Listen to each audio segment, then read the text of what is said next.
Hello छात्रों, आप सभी का स्वागत है आपके अपने यूट्यूब चैनल स्टार एजुकेशन पर। मैं लक्ष्मण सिंह लोधी आप सभी का स्वागत करता हूं। आपके लिए फिर से 11th फिजिक्स की वीडियो लेकर आया हूं।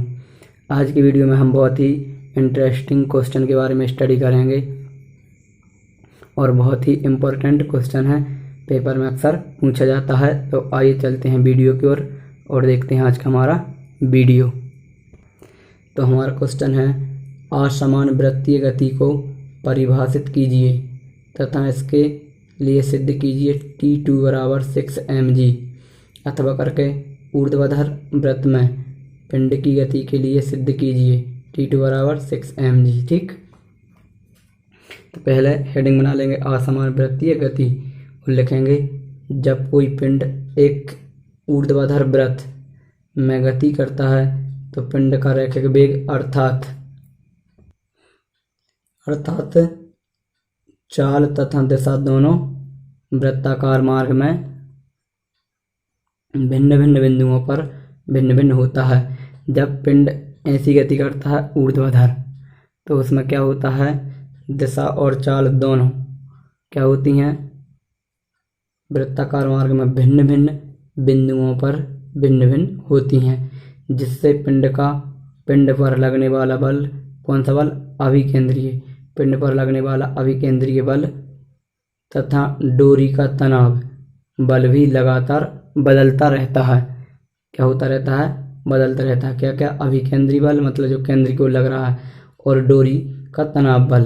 अब डोरी का तनाव बल क्या है, जैसे हमने कोई पत्थर लिया, रस्सी बांधा और हाथ से पकड़ और यहाँ से घुमाएंगे तो उसमें जो डोरी है उस पर जो तनाव उत्पन्न होगा तो वो, और क्या, अभिकेंद्रीय बल बदलता रहता है। ठीक, इस प्रकार ऊर्ध्वाधर वृत्त में पिंड की गति क्या कहलाती है, असमान गति कहलाती है। तो कम शब्दों में बोला जाए तो जब कोई पिंड ऊर्ध्वाधर पथ में गति करता है तो उसकी चाल और दिशा दोनों परिवर्तित होती रहती हैं, तब इस प्रकार की गति को हम क्या कहते हैं, असमान वृत्तीय गति कहते हैं। ठीक, अब हेडिंग बनाएंगे व्यंजक। तो हमें सिद्ध क्या करना है, T2 बराबर 6 mg। तो लिखेंगे माना कि स्मॉल m द्रव्यमान का कोई पिंड है, पिंड यानी कोई वस्तु ले ली हमने, स्मॉल m द्रव्यमान का कोई पत्थर ले लिया, उसे रस्सी से बांधा हमने, किससे बांधा, रस्सी से। ठीक, लिखा जैसे स्मॉल r त्रिज्या लंबाई की डोरी के एक सिरे से बांधकर दूसरे सिरे को हाथ से पकड़कर ऊर्ध्वाधर तल में घुमाया जाता है, ऐसे पकड़ और ऐसा घुमाते हैं। ठीक, तो वृत्तीय मार्ग का केंद्र O तथा उच्चतम बिंदु A पर दो बल प्राप्त करते हैं। जैसे कि आपको ये डायग्राम दिख रहे हैं, दो स्थितियां बताई हैं। जब हम इसको या तो ऐसे घुमाएं या फिर ऐसे घुमाएं, बात एक ही है। ठीक, तो हम ऐसे घुमाएंगे तो जब पिंड यहाँ से यहाँ ऊर्ध्वाधर यहाँ पर आ जाएगा शीर्ष पर, तो इसकी स्थिति बताई गई है, और एक नीचे आ गया यहाँ पर, इसकी स्थिति बताई गई है। इन दो स्थितियों को हम सॉल्व करेंगे। जब यहाँ आएगा पिंड तो क्या स्थिति रहेगी, और यहाँ आएगा तो उसकी क्या कंडीशन रहेगी। ठीक, तो ये आप डायग्राम भी बनाएंगे। तो पहले हम इसका माना लिख लेते हैं। तो दो बल कौन कौन से हो गए, एक हो गया पिंड का भार mg, मतलब इस पिंड में कुछ ना कुछ भार रहेगा तो वो mg, और डोरी में उत्पन्न तनाव T1, डोरी में उत्पन्न तनाव क्या हो जाएगा, T1। ठीक, अब लिखेंगे ये दोनों ही बल ऊर्ध्वाधर नीचे की ओर कार्य करते हैं। कब, जब पिंड शीर्ष पर है तो दोनों कहाँ की ओर लगेंगे, नीचे की ओर। जब हम रस्सी से पकड़े हैं, जब रस्सी को यहाँ से हमने घुमाया और यहाँ भी रस्सी, तो ये पिंड क्या होगा, यहाँ से नीचे आने का प्रयास करेगा यहाँ की ओर, और डोरी का तनाव बल भी कहाँ, नीचे की ओर ढीली सी पड़ेगी जब यहाँ आएगा। ठीक है, जब नीचे रहता है तनाव रहता है डोरी में, लेकिन जब डोरी यहाँ आएगी तो थोड़ी ढीली, मतलब नीचे गिरने का प्रयास करेगी, तो डोरी का तनाव बल भी नीचे की ओर लगेगा और जो पिंड का भार है वो भी नीचे की ओर लगेगा। तो ये लिखा है नीचे की ओर कार्य करते हैं तथा पिंड को वृत्तीय गति करने के लिए आवश्यक अभिकेंद्रीय बल। अब इस केंद्र को एक बल लग रहा है, इसको वृत्तीय गति करने के लिए जो आवश्यक अभिकेंद्रीय बल है, तो क्या लिखा है, पिंड के लिए आवश्यक अभिकेंद्रीय बल प्रदान करते हैं यदि बिंदु A पर पिंड का वेग v1, बिंदु A पर पिंड का वेग हमने क्या माना, v1 माना है। ठीक, यहाँ पर पिंड जब आ गया है, इसे नाम दे दिया हमने A, v1 है तब, तो अभिकेंद्रीय बल क्या होता है, mv² बटा r। अब लेकिन b वेग v1 माना तो v1, अब पिंड का वो जो भार है वो भी नीचे की ओर है और तनाव बल भी नीचे की ओर है, तो दोनों जो बल है कार्य कर रहे हैं, ये भार और जो तनाव नीचे की ओर हैं। तो जब दोनों एक ही दिशा में है तो कौन सा चिन्ह आएगा? पॉजिटिव। तो लिख लिया जो अभिकेंद्री बल है जो किस किस को संतुलित कर रहा है, किस किस से मिलकर संतुलित हो रहा है, तो भार और तनाव से, तो mg प्लस T1 इसे समीकरण नंबर 1 नाम दे दिया। ठीक, अब इसके बाद में अब V1 के मान को कम करने के लिए, किसके? V1 के मान को कम करने के लिए T1 का मान कम होने लगता है। यदि हम V1 का मान कम करेंगे तो T1 का मान क्या होने लगेगा? कम होने लगेगा। ठीक, ध्यान रखना, जैसे ही हम वेग का मान कम करेंगे तो समय का मान भी क्या होने लगेगा? कम, मतलब तनाव, सॉरी T1 यानी तनाव है, तो T1 का मान भी क्या होने लगेगा? कम होने लगेगा। ठीक, तथा V1 के इस विशेष मान पर तनाव बल शून्य हो जाता है। जब हम V1 का मान कम करेंगे तो T1 का मान कम होगा और इस विशेष मान पर V1 के एक विशेष मान आएगा, उस विशेष मान पर तनाव बल, जो तनाव राशि में वो क्या हो जाएगा? शून्य हो जाएगा। क्या हो जाएगा? शून्य। जैसे हम रस्सी घुमा रहे हैं, ठीक, जैसे हमने स्लो कर दिया घुमाना, तो रस्सी घूमेगी नहीं, ऊपर जाकर थोड़ी नीचे की ओर गिरने का प्रयास करेगी। ठीक, तो शून्य हो जाता है तनाव। तो V1 के इस मान को क्रांतिक वेग कहते हैं। यानी क्या है?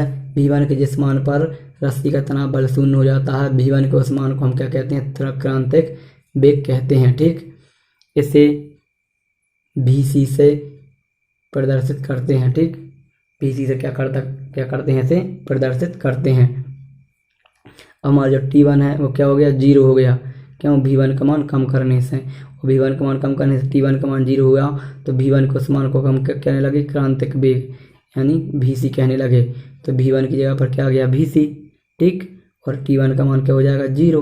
तो क्या हो गया? mVc² upon G upon R बराबर mg।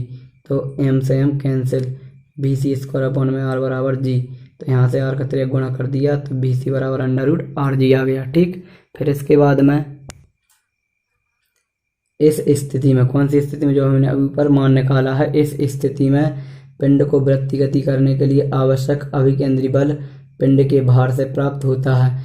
मतलब स्थिति में जो उसको गति करना है तो उसको जो अभिकेंद्री बल प्राप्त हो रहा है वो कहाँ से प्राप्त हो रहा है? पिंड के भार से। ठीक, ध्यान रखना, जब पिंड शीर्ष पर था, अब वहां से नीचे गिर सकता है, लेकिन वृत्ति गति क्यों कर रहा है? क्योंकि उसे अभिकेंद्री बल मिल रहा है। जैसे कोई पिंड हमने ऐसे घुमाया, यहाँ से घुमाया, यहाँ तक तो गया, लेकिन जब ऊपर जाएगा तो जब उसे कोई अभिकेंद्री बल नहीं मिलेगा तो वो नीचे गिर जाएगा। लेकिन अभिकेंद्री बल मिल रहा है, इसलिए वो कहाँ आगे बढ़ के ऐसी वृत्ति गति कर रहा है। तो उसे ये अभिकेंद्री बल कहाँ से मिल रहा है? उसके भार से। कहाँ से मिल रहा है? भार से। यदि उच्चतम बिंदु पर क्रांतिक वेग Rg से कम है, जो क्रांतिक वेग है वो √Rg से कैसा है? कम है, तो अभिकेंद्री बल का मान पिंड के भार से कम हो जाता है। जब अभिकेंद्री बल का मान कम है तो क्या लिखा है? अभिकेंद्री बल का मान, क्रांतिक वेग का मान भी √Rg से कम है, तो अभिकेंद्री बल का मान पिंड के भार से कम हो जाता है। किससे? पिंड के भार से कम हो जाता है अभिकेंद्री बल का मान। ठीक, और इस स्थिति में डोरी ढीली पड़ जाती है। डोरी क्या पड़ जाती है? ढीली। यानी जब क्रांतिक वेग का मान इससे कम होगा तो T1 का मान बिल्कुल 0 हो जाएगा, मतलब तनाव 0 हो गया, मतलब उसमें बिल्कुल तनाव नहीं रहा, तो डोरी नीचे गिर जाएगी।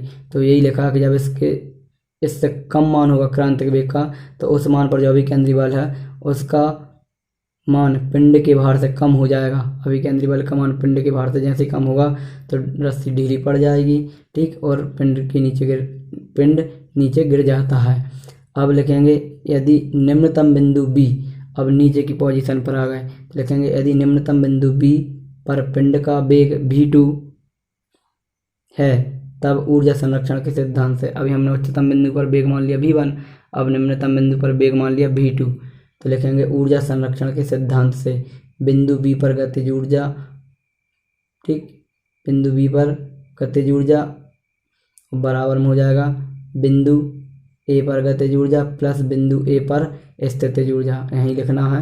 तो जो बिंदु B पर गतिज ऊर्जा है वो बिंदु A पर गतिज ऊर्जा प्लस बिंदु A पर स्थितिज ऊर्जा की योग कैसी होगी? बराबर होगी। ठीक, तब हम क्या करेंगे?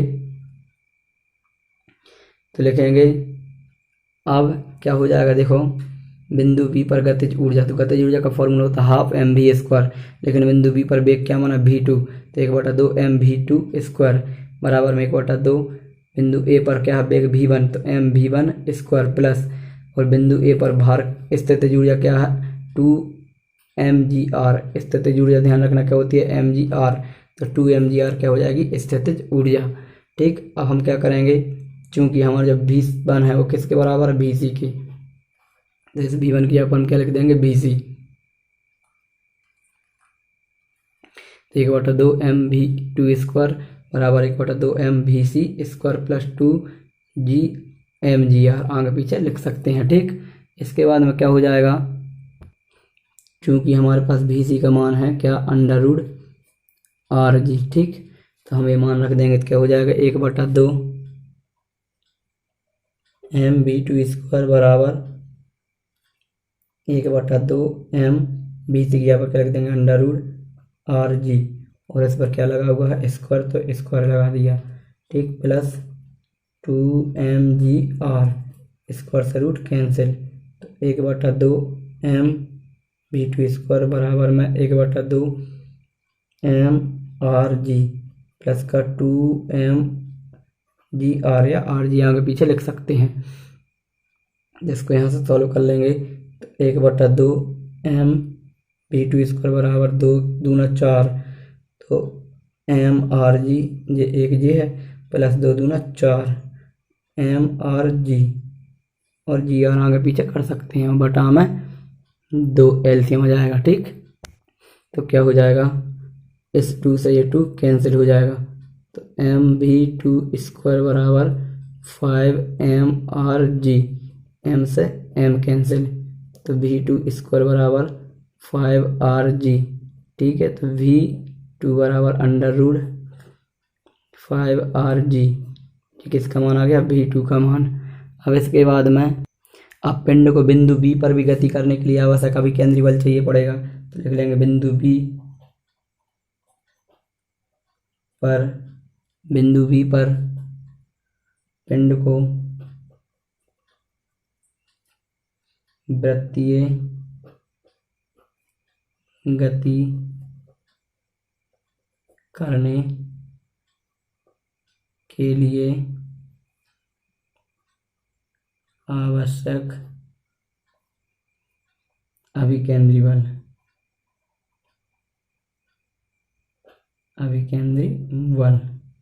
ठीक, क्या हो जाएगा mv स्क्वायर, लेकिन यहाँ पर v2 आएगा बटा में r, ये क्या होता है अभिकेंद्री बल। लेकिन बिंदु बी की बात चल रही, तो बिंदु बी जैसे जे है वृत्त, तो बिंदु बी यहाँ है, यहाँ बिंदु ए था, ये डोरी है। ठीक, ये अब पिंड का भार कहाँ की ओर लगेगा नीचे की ओर, लेकिन जो डोरी हाथ में पकड़े इसका तनाव कहाँ की ओर है ऊपर की ओर रहेगा।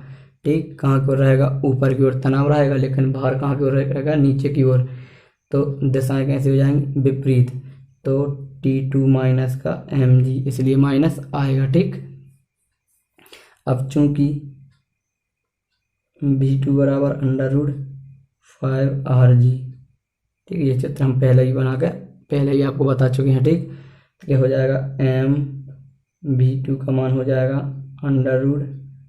√5rg स्क्वायर बटा में r बराबर में T2 माइनस का mg। ठीक, तो स्क्वायर से ये कैंसिल, क्या हो जाएगा 5 mrg और बटा में r बराबर में T2 माइनस का mg, r से r कैंसिल। ठीक, क्या हो जाएगा 5 mg, ये सेट हो जाएगा, प्लस का mg बराबर में T2, तो 5 और 1 जी जुड़ जाएगा, कितना हो जाएगा 6 mg बराबर में T2, या करके T2 बराबर में 6 mg। ठीक, यही हमारा राइट आंसर है। तो तनाव T2 के लिए हमारा क्या आ गया, व्यंजक आ गया। ठीक, थोड़ा सा डेरिवेशन बड़ा है, लेकिन आप बार बार प्रैक्टिस करेंगे तो आपको समझ में आ जाएगा। और यदि फिर भी आपको डाउट है तो मैं एक बार और आपको एक्सप्लेन कर दूंगा, आप कमेंट करके बता देना। ठीक, इसके बाद में आज की वीडियो में इतना ही, मिलेंगे हम नेक्स्ट वीडियो में, तब तक के लिए जय हिंद जय भारत।